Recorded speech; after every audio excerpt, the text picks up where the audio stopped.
করলে হয়ে যাবে? মোটেই না।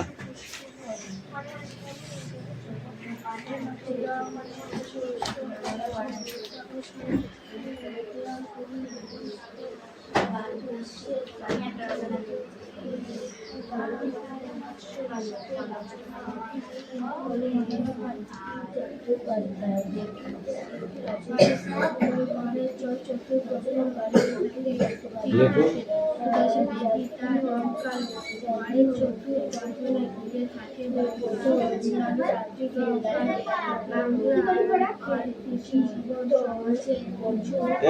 এগুলো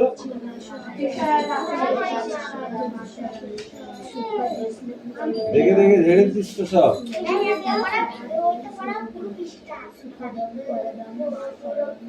নিচেটা পড়ে আসবে না।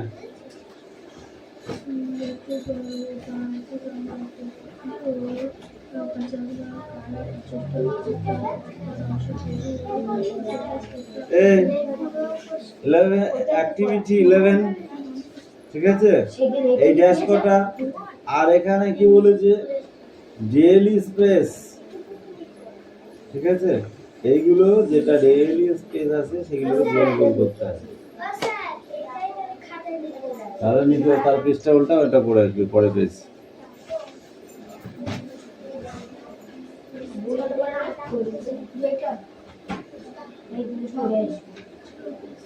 ফ্রেশ পড়া রেডি?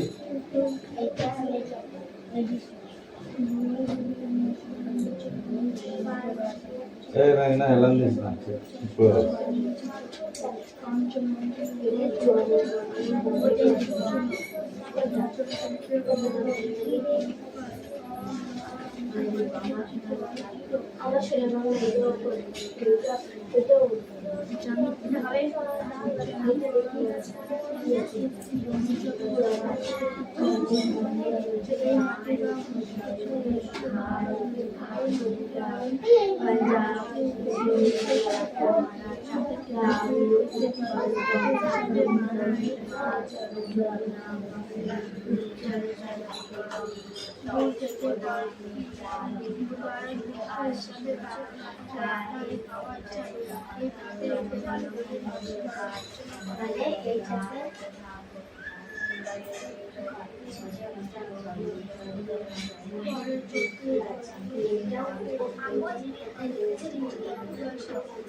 সুরেশ, তুই কিন্তু নাচানাচি করছিস, পড়ছিস না।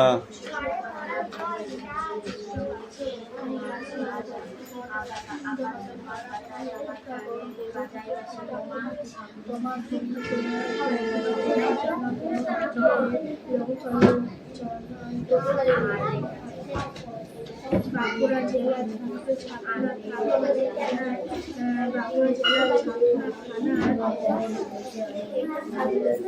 কাজী নজরুল ইসলাম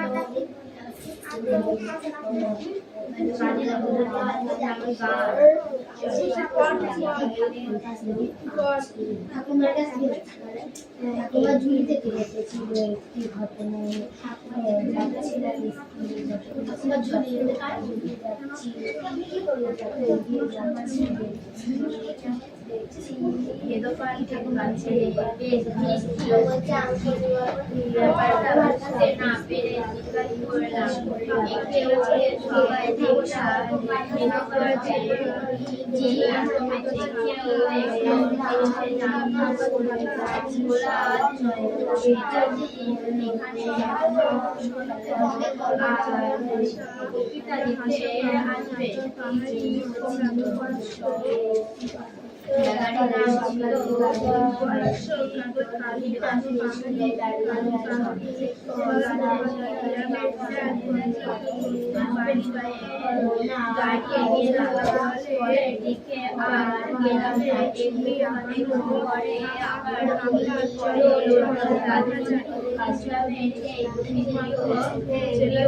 এর আগে অনেকক্ষণ পরে দেখলাম একটু বাইরে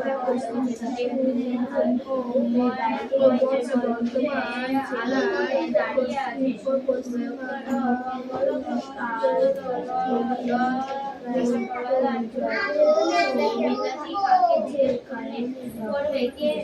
কে উত্তর দেবে কারণ তখন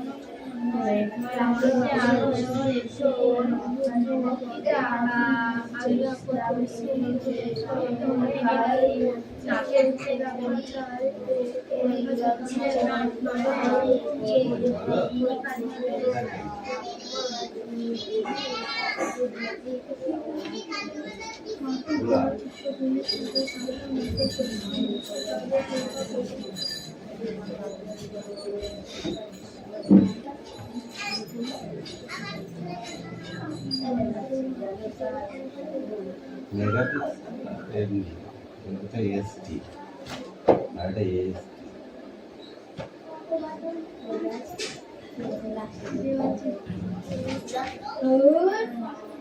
হলো না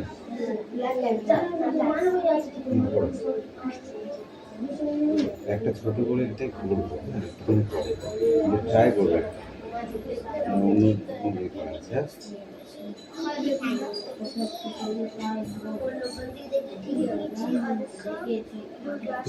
তুমি কাজ করো আমি পরে দেখছি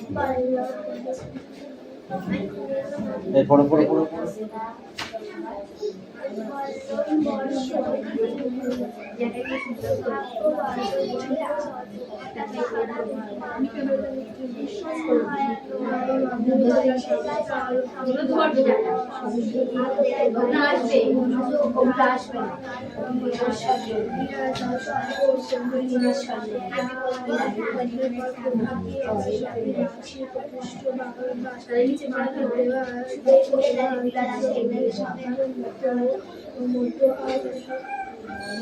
যেটা করছিলি সেটা আমারও আছে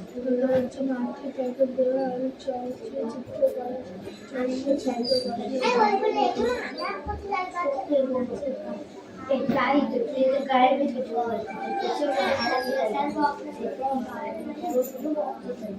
তুই হারা দিবি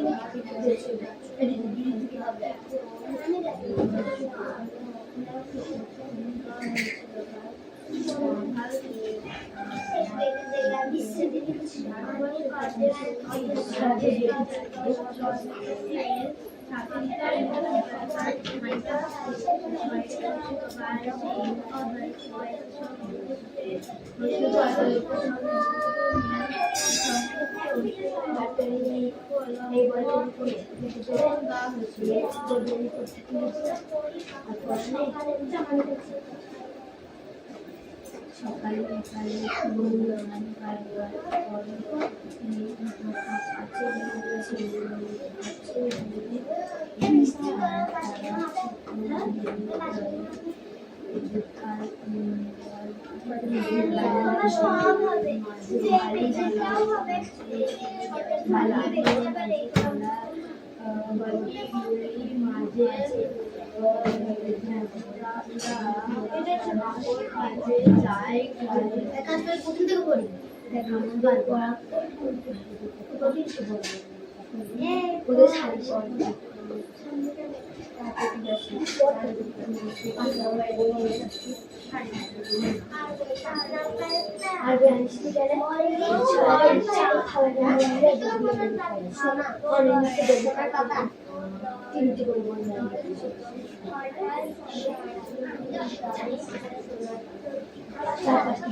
একটা করে বেশি মহা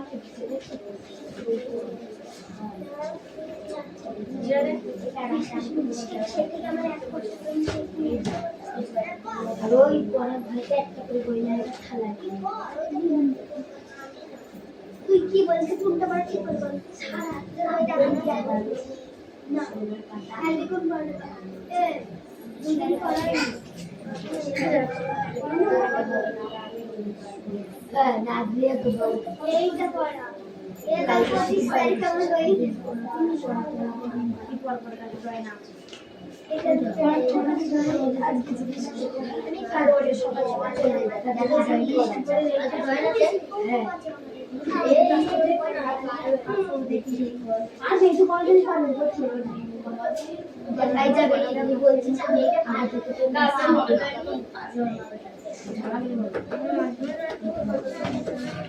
তুমি খেলাধুলা করে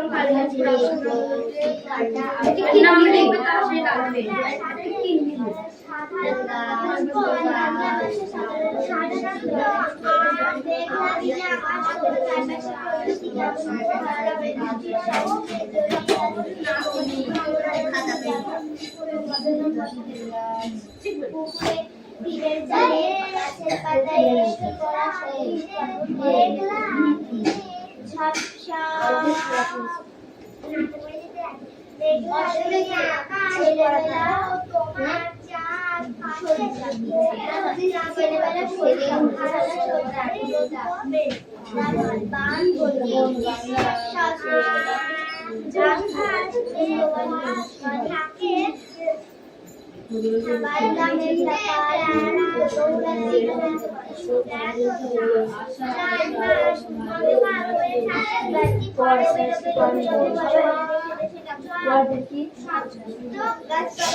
মেঘে দিয়ে আকাশ থাকে, মেঘের ঢাকা সূর্য দেখা মেলে না, মাঝে মধ্যে বিদ্যুৎ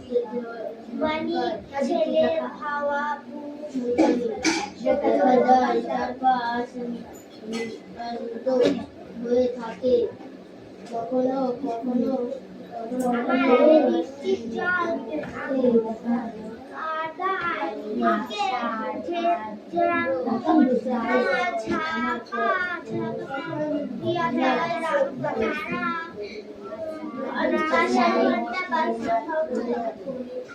বৃষ্টির সঙ্গে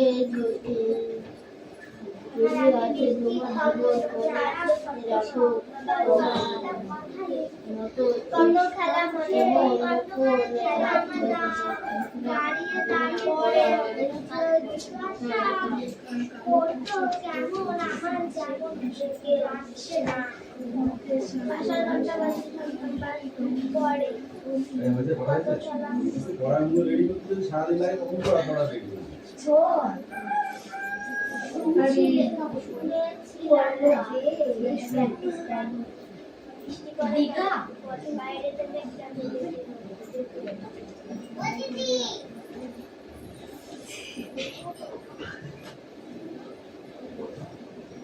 আমার বলছি কথা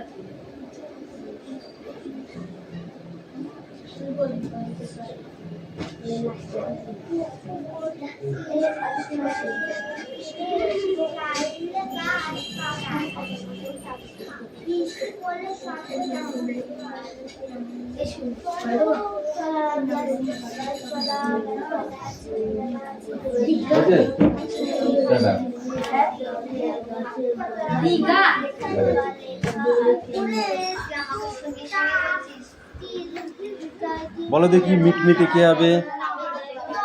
মিটমিটে হ্যাঁ আছে মিটমিটে কে হবে? মিটমিটে চোখ ফুটফুটে কচি কচি হাত পা টুকটুকে জামা কাপড় আর কাঁদো কাঁদো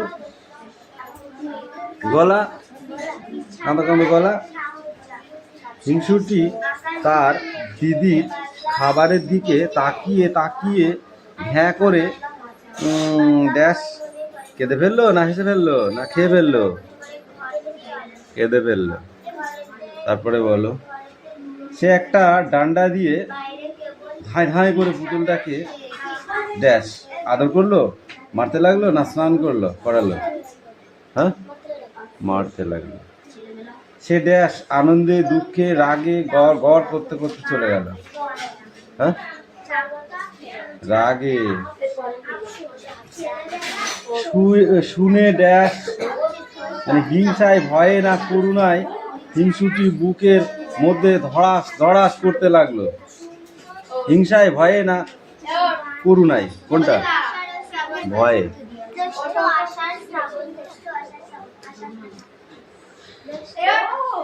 সে কাঁদো কাঁদো গলায় না মুখে না চোখে বলল?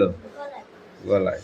সে খানিকক্ষণ ফ্যাল ফ্যাল করে শুনে তাকিয়ে না ছুঁয়ে এক দৌড়ে সেখান থেকে পালালো। হ্যাঁ, তাকিয়ে। হিংসুটির দিদি লক্ষ্মী মেয়ে বলা হয়েছে কেন? হিংসুটির দিদিকে লক্ষ্মী মেয়ে বলা হয়েছে কেন?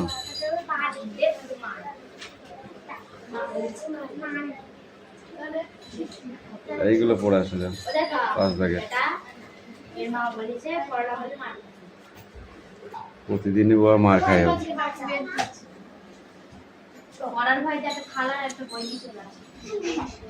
এই নে পড়ে নে।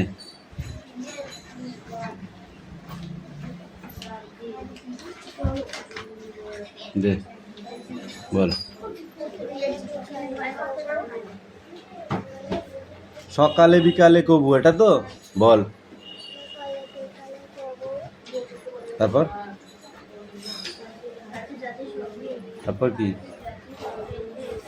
নাওয়া হলে পারে। তারপর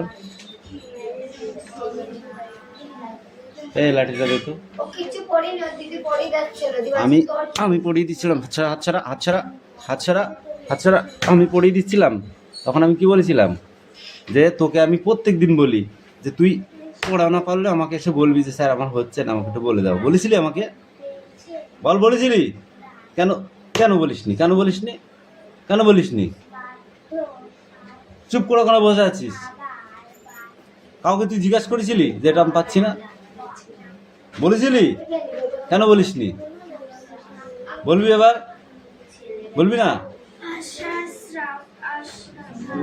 পড়া না পারলে জিজ্ঞাসা করলে তার সাথে পারা যায়। ধর এদিকে হাত দে। সকালে বিকালে কবু, নাওয়া হলে পরে, আঁচলে ছাঁকিয়া তারা ছোট মাছ ধরে, বালি দিয়ে মাঝে থালা, ঘটিগুলি মাঝে, বধুরা কাপড় কেচে যায় গৃহ কাজে।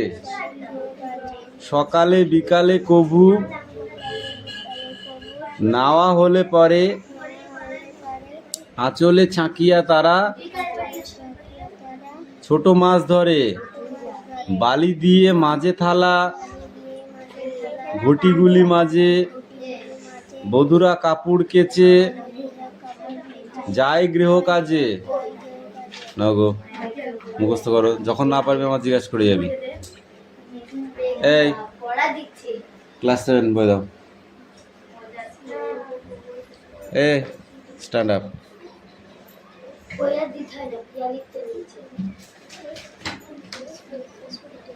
ভারতবর্ষের জাতীয় সঙ্গীতটি কোন উপলক্ষে প্রথম গাওয়া হয়েছিল?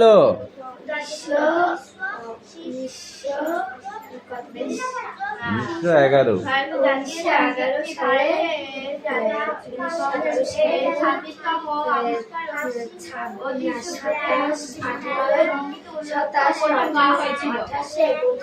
ছাত্রবন্ধুটা দে তো, বইটা দে। বল এবার বল। 1911 সালে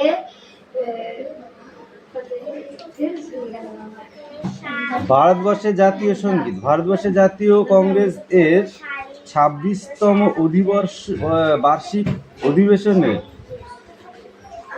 উদ্বোধনীয় সঙ্গীত উপলক্ষে প্রথম গাওয়া হয়েছিল। জাতীয় কংগ্রেসের 26তম অধিবেশনে, জাতীয় কংগ্রেসের 26তম অধিবেশন উদ্বোধনীয় সঙ্গীত হিসাবে প্রথম গাওয়া হয়েছিল। তত্ত্ববোধিনী পত্রিকায় ভারতবর্ষের জাতীয় সঙ্গীতটা কোন পরিচয় দেওয়া হয়েছিল? এই তুমি বলো। ও শিকড় নামাই ফেলাইছে, ওর ওঠার জো নাই, বুড়ো হয়ে গেছে না, হবে না। বাবা এত বড় উত্তর এত শর্টে দিয়ে দিলি, এত বড় উত্তর এত তাড়াতাড়ি দিয়ে দিলি। এই স্ট্যান্ড আপ। বাবা তুই তো তাও থেকে ফার্স্ট। হাত পাত, হাত পাত।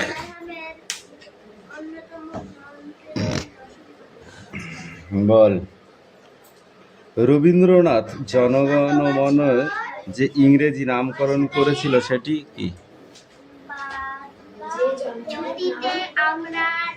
রবীন্দ্রনাথ জনগণ যে ইংরেজি নামকরণ করেছিল সেটি লেখো। জনগণ বাংলায় বলা হয়, তাহলে ইংরেজিতে একটা নাম আছে তার, ঠিক আছে? সেটা কি? যেমন আই মানে বাংলায় আমি, তাহলে তুমি ইংরাজি কি? ইউ। তো জাতীয় সঙ্গীতের ইংরেজিটা কি? বল।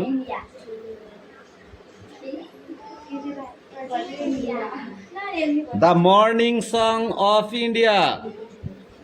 কি বললাম? The morning song of India. The morning song of India. ভারতবর্ষের জাতীয় মন্ত্রটি কি? সেটি কার রচনা? বঙ্কিমচন্দ্র।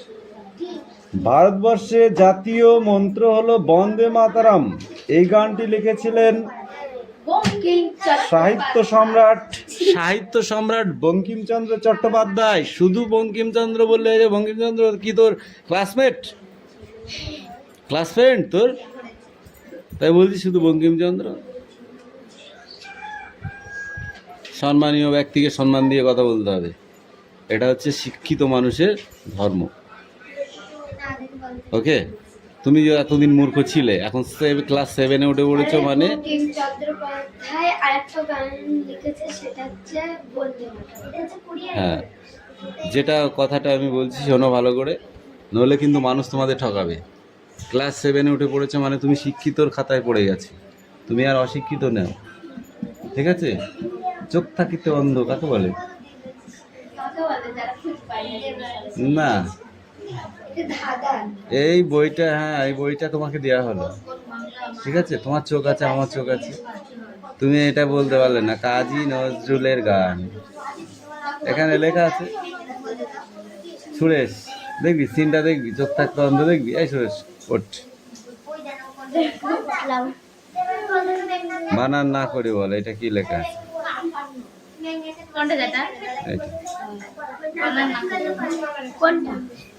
বল তাদের এটা কি লেখা আছে? Don't talk. খালি খালি বলে চোখ থাকতে অন্ধ।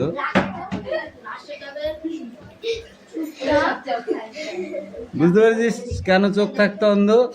তোরা দেখতে পাচ্ছিস হয়কার তয়কার, হাতে কলম, হয়কার কলমে, তাহলে তুই চোখ দিয়ে, তুইও চোখ দিয়ে দেখছিস, আমিও চোখ দিয়ে দেখছি, ওরাও চোখ দিয়ে দেখছে। তাহলে যে বলতে পারছে সে দেখতে পাচ্ছে, আর যে বলতে পারছে না সে দেখতে পাচ্ছে না। তুমি দেখতে পাচ্ছ না? বলো, পাচ্ছ তো দেখতে? এই এদেরকে বলে চোখ থাকতে অন্ধ, যা দেখেও বলতে পারে না। বুঝতে পেরেছো? হ্যাঁ। জাতীয় মন্ত্রের প্রথম 4টি পঙ্ক্তি বলো দেখি। জাতীয় সঙ্গীতের প্রথম 4টি পঙ্ক্তি বল।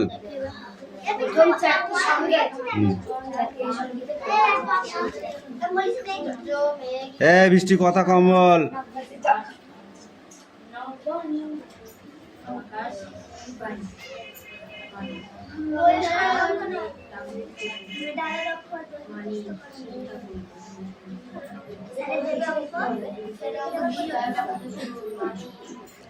তোরটা তো 5-এরটা দেয়।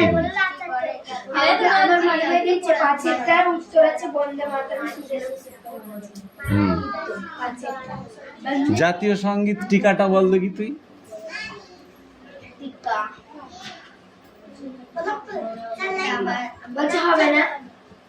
কেন হবে না? জনগণ মন অধি জয় হে গানটি আমাদের দেশের জাতীয় সঙ্গীত রূপে গৃহীত। এই গানটি রবীন্দ্রনাথ ঠাকুরের রচনা। গানটি 1911 খ্রিস্টাব্দে 27 তারিখে কংগ্রেস 26তম বার্ষিক অধিবেশনে গাওয়া হয়েছিল। এই গানটির মধ্য দিয়ে এদিকে ফলো কানে শোন, এই গানটির মধ্য দিয়ে কয়েকটি বিষয় উল্লেখ আছে, যেমন নাম্বার 1-এ এই গানের মধ্যে কবি রবীন্দ্রনাথ জাতীয়তাবাদী মানসিকতার পূর্ণ প্রতিফলন ঘটেছে, 1 নাম্বার। নাম্বার 2-তে হচ্ছে রবীন্দ্রনাথ শুধু কবি ছিলেন না, তিনি ছিলেন একজন স্বদেশপ্রেমী। তিনি জাতীয়ত দেশ, মানুষ, জাতির ভবিষ্যৎ। নাম্বার 3-তে ভারতবর্ষ এই জাতীয় সঙ্গীত যখন গীত হয় তখন সবাই শ্রদ্ধা ও সম্মান জানানোর জন্য উঠে দাঁড়ায়। কে দাঁড়াতে বলেছে? কে এখানে বসতে বলেছে? মাজা একদম নেই, মাজা একদম নেই।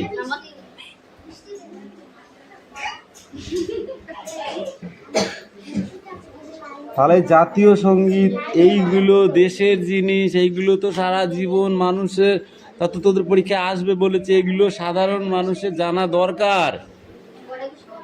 যারা ভারতবাসী, তুই বাংলাদেশে গিয়ে বসবাস করগা, তাও বাংলাদেশে এই পড়াগুলো আছে। রবীন্দ্রনাথ, হ্যাঁ, আমার সোনার বাংলা আমি তোমায় ভালোবাসি, এই গানটা হচ্ছে ওদের জাতীয় সঙ্গীত। বাংলাদেশের যে নাগরিকগুলো আছে, আর আমাদের ভারতবর্ষে, আমরা ভারতবাসী, তাই আমাদের জাতীয় সঙ্গীত কি? জনগণ মন অধি। এই জনগণ মন অধি যখন যে এই গানটা যখন শুরু হয়, তখন মানুষ কিন্তু এই গানটার দিকে শ্রদ্ধা যাপন করে, ঠিক আছে? গানটা যেমন তেমন জিনিস নয়, দেশপ্রেম, দেশ, আমাদের যে দেশ, আমরা দেশকে যে ভালোবাসি, তার উপর যে শ্রদ্ধা, সেই শ্রদ্ধাটাকে যাপন করা হয়। প্লাস এই পড়াটা এতটুকু পড়লে হবে না, এটা জলের মতো পড়তে হবে। ধরো, সেটাও স্ট্যান্ড আপ পাখি।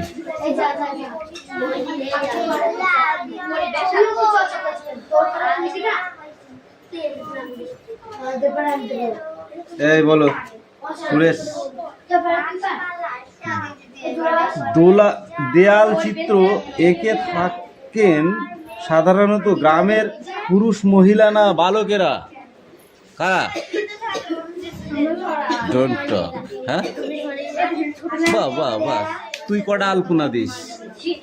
তুই কটা আলপনা দিস? এই দেয়াল চিত্র মানে জানিস?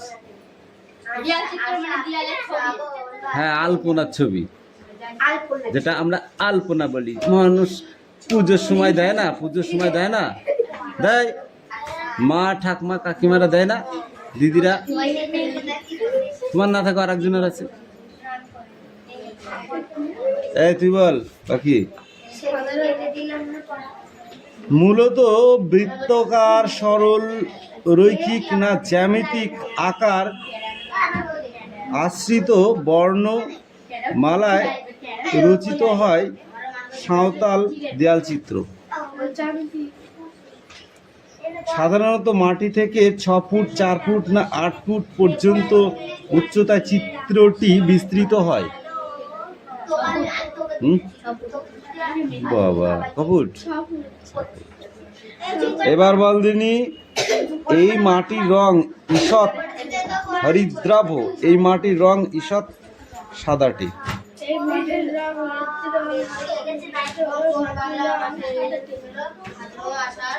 এই মাটির রং সাদাটে।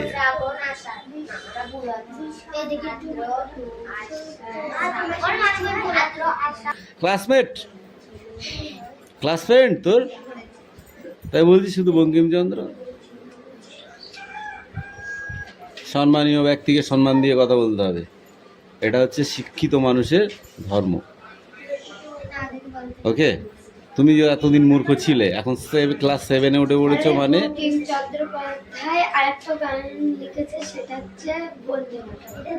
হ্যাঁ, যেটা কথাটা আমি বলছি শোনো ভালো করে, নইলে কিন্তু মানুষ তোমাদের ঠকাবে।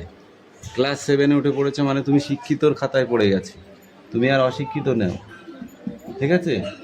চোখ থাকিতে অন্ধ কাকে বলে? না,